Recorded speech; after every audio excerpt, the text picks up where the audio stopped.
ஈஸ்வரானை வேண்டி அவர்கள் செய்கின்ற செயல்பாடுகள், நபிகள் நாயகத்தை ஏற்றுக்கொள்கின்ற முகமதியர்கள், இவர்களுக்குள்ள கோட்பாடுகள், இவைகளை எல்லாம் மாற்றி ஒன்றாக கொண்டு வந்து பொது சிவில் சட்டத்திற்கு கொண்டு வர இருக்கிறார்கள். இதை கொண்டு வந்தால் இந்திய நாட்டில் ரத்த ஆறு கண்டிப்பாக இப்போ நாம் பார்க்கிறோம். ராமர் கோயில் கட்டுகிற இடம் மசூதி இடிக்கப்பட்டது. அதுக்கு பிறகு அயோத்தியாவுக்கு பிறகு மதுராவுக்கு போகிறாங்க. மதுராவில் வந்து கோயில் பக்கத்தில் தான் எங்களுடைய மசூதி பக்கத்தில் தான் இந்த கோயில் என்று சொல்லி அதற்கு ஒரு வழக்கு நடந்தது. இப்ப புதுசா சம்பல்பூர் இடத்துல ஒரு 5 பேர்களுக்கு ஒரு இடம் இருக்கிறாங்க. முஸ்லிம்களுக்கு இந்துக்களுக்கும், அதாவது அந்த மசூதி இருந்தது, ஒரு கோயில் இருந்து அந்த கோயில் மசூதி கட்டான்னு சொல்லி உத்தரப்பிரதேசத்துல இன்று மிகப்பெரிய கலவரம் நடந்து கொண்டிருக்கிறது. 5 பேருக்கு போய் எழுந்திருக்கிறார்கள். இந்த ஆரம்பிக்கிறது யார்? பாரதிய ஜனதா கட்சி. அது செய்வதற்கு காரணம் என்ன? மெஜாரிட்டியாக இந்துக்கள் இருக்கிற இந்த நாட்டில் நாம் இந்த கலவரத்தை உருவாக்கினால் இந்துக்களை ஒன்றுபடுத்த முடியும். இந்த ஆர்எஸ்எஸ் துணை கோட்பாடு, ஆர்எஸ்எஸ் கொள்கை, அதை நடைமுறைப்படுத்துவது பாரதிய ஜனதா கட்சி. பாரதிய ஜனதா கட்சி ஆர்எஸ்எஸ் இயக்கம் ஒன்றுதான். ஆனா ஆர்எஸ்எஸ் என்ன கேட்டா, நாங்க வந்து ஒரு சமூக அமைப்பு, நாங்க ஒரு கலாச்சார அமைப்பு சொல்லி அந்த போர்வையில இந்த நாட்டில் இந்துத்துவா என்ற போர்வையில இந்த நாட்டு மக்களை பிரிக்கிற வேலையை பாரதிய ஜனதா கட்சி இந்த பாரதிய ஜனதா கட்சி செய்யும். இது நம்ம சிந்திச்சு பார்க்கணும். இந்த நாட்டு மக்களுடைய ஒற்றுமை குறைக்கின்ற வேலையை அவர்கள் செய்கிறார்கள்.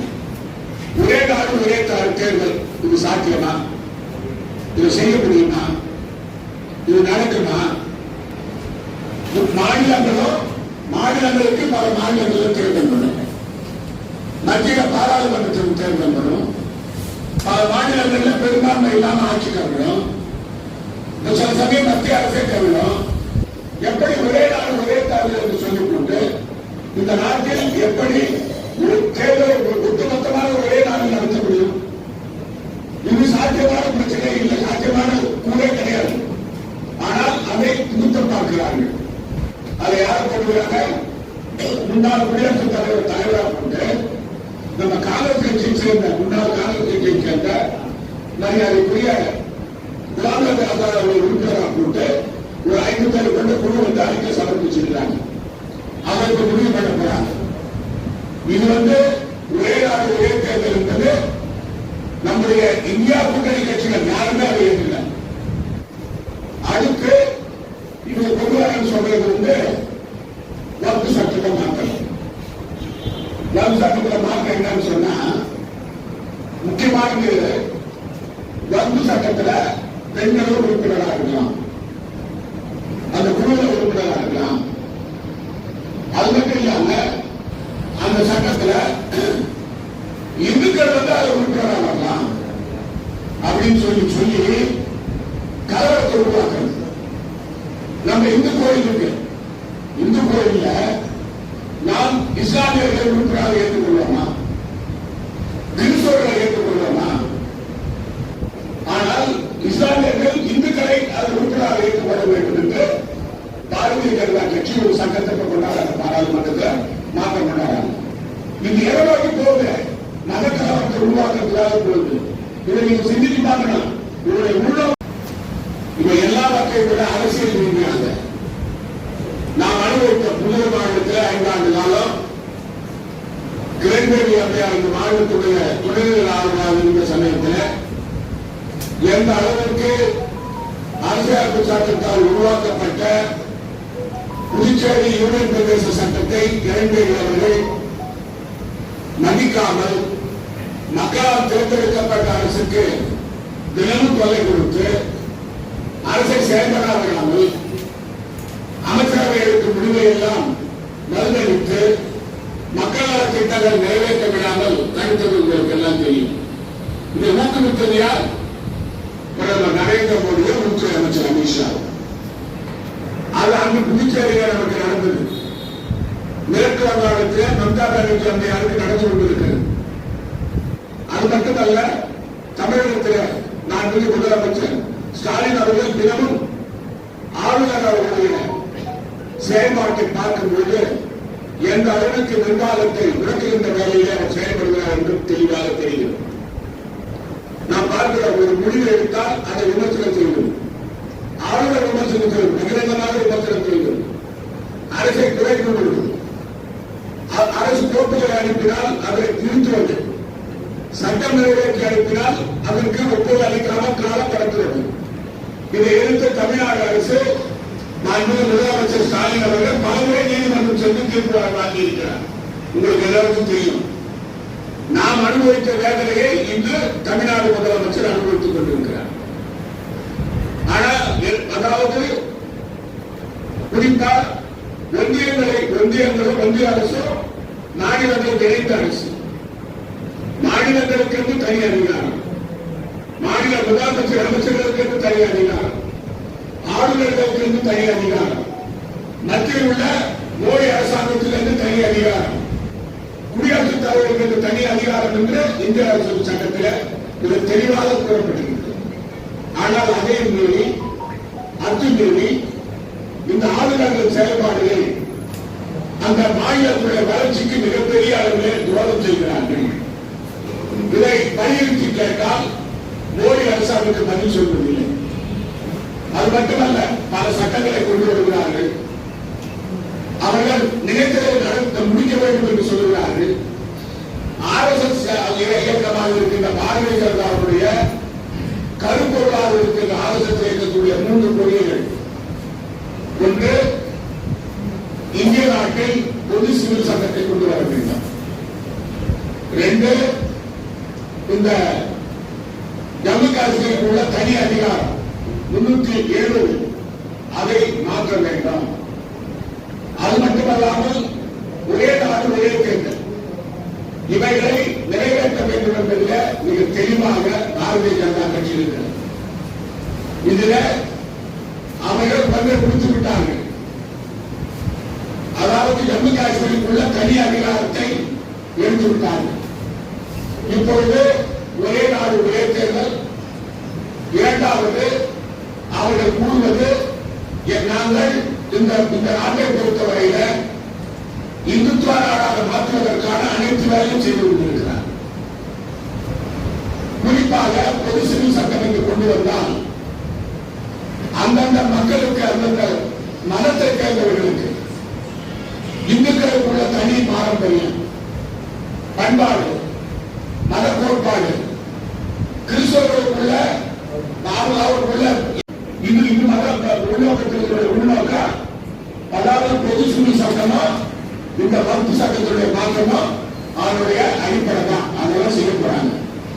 இது சமத்துவம், சகோதரத்துவம், தனி மனித சுதந்திரம் இதுக்கு மாறுபட்டது. டாக்டர் அம்பேத்கர் அவர்கள் உருவாக்கிய இந்திய அரசியல் சட்டத்தினுடைய அடிப்படை வேலையே பாரதிய ஜனதா கட்சி பெற்றது. இதை மக்கள் மத்தியில் சொல்லணும். அதுதான் தலைவர் ராகுல் காந்தி ஒவ்வொரு கூட்டத்திலையும் இந்திய அரசியல் சட்டத்தை வச்சுக்கிட்டு பாரதிய ஜனதா கட்சி இந்த நாட்டில் இந்திய அரசியல் சட்டத்தை குறிஞ்சோடு படைக்கிறது சொன்னார். அவங்களுக்கு என்னன்னா பாராளுமன்றத்தில் பலம் இருக்கு, மாநிலங்களில் மக்களவையில் இருக்கு, பல மாநிலங்கள் ஆட்சியில் இருக்கிறாங்க. அதை கொண்டு வருவதற்காக முனைப்பாக செயல்படுகிறாங்க. ஆனால் துரதிருஷ்டவசமா மகாராஷ்டிரா மாநிலத்தில் வெற்றி பெற நினைச்சோம். ஆனால் வெற்றி பெற முடியல. அது பாரதிய ஜனதாவுக்கு சாதகமாக போயிடுச்சு. ஆனால் இதனால் நம்ம தோன்றக்கூடாது. பல மாநிலங்கள் நம்ம தோற்றிருந்தாலும் கூட மக்களுக்காக நாம் செய்ய வேண்டிய கடமை, இந்த நாட்டு மக்களை காப்பாற்றுவதற்கு, இந்த நாட்டுடைய மதச்சார்புடைய காப்பாற்றுவதற்கு, இந்த நாட்டுடைய ஒற்றுமை குறைக்கின்ற இந்த பாரதிய ஜனதா கட்சியை ஒழிப்பதற்கு நாம் எல்லோரும் ஒன்று சேர்ந்து பாடுபட வேண்டும். அதற்காக நம்ம சூழலை எடுத்துக்கொள்ள வேண்டும்.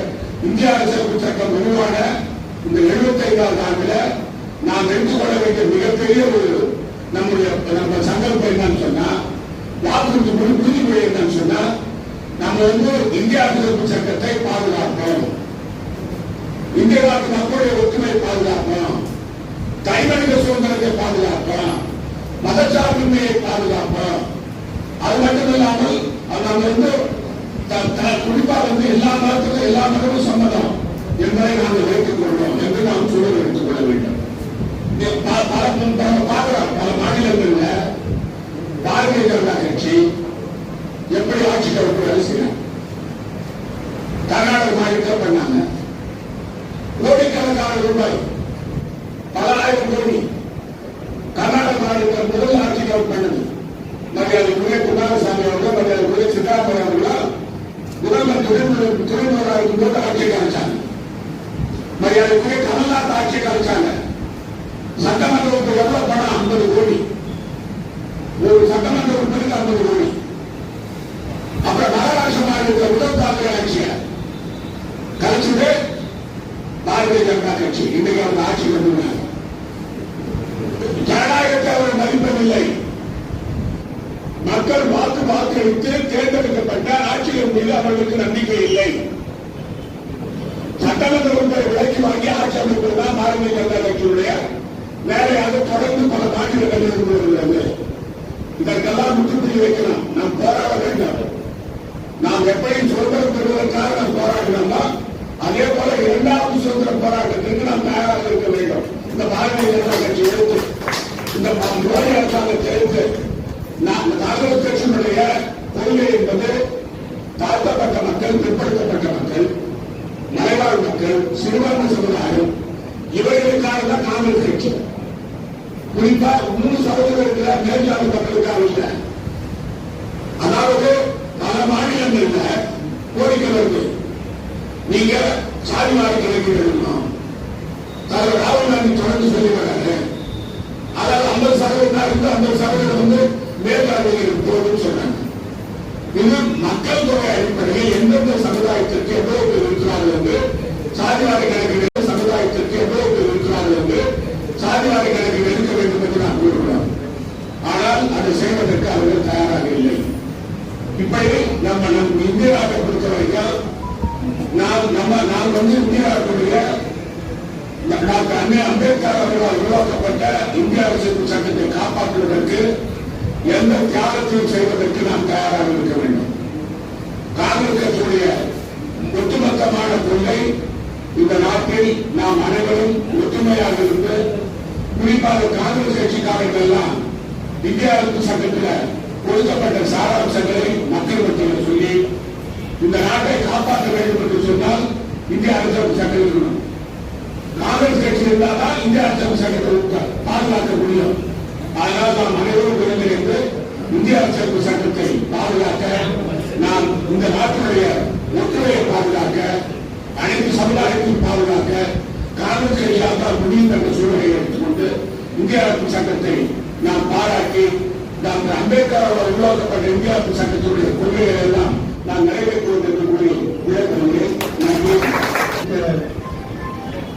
காங்கிரஸ் தலைவர்களுக்கும், மூத்த வழக்கறிஞர்களுக்கும், சமயத்தவர்களுக்கும், வட்டார தலைவர்களுக்கும், மகளிர் நிர்வாகிகளுக்கும் மற்றும் காங்கிரஸ் நிர்வாகிகளுக்கும் நன்றி கூறுவதும் நன்றி வணக்கம்.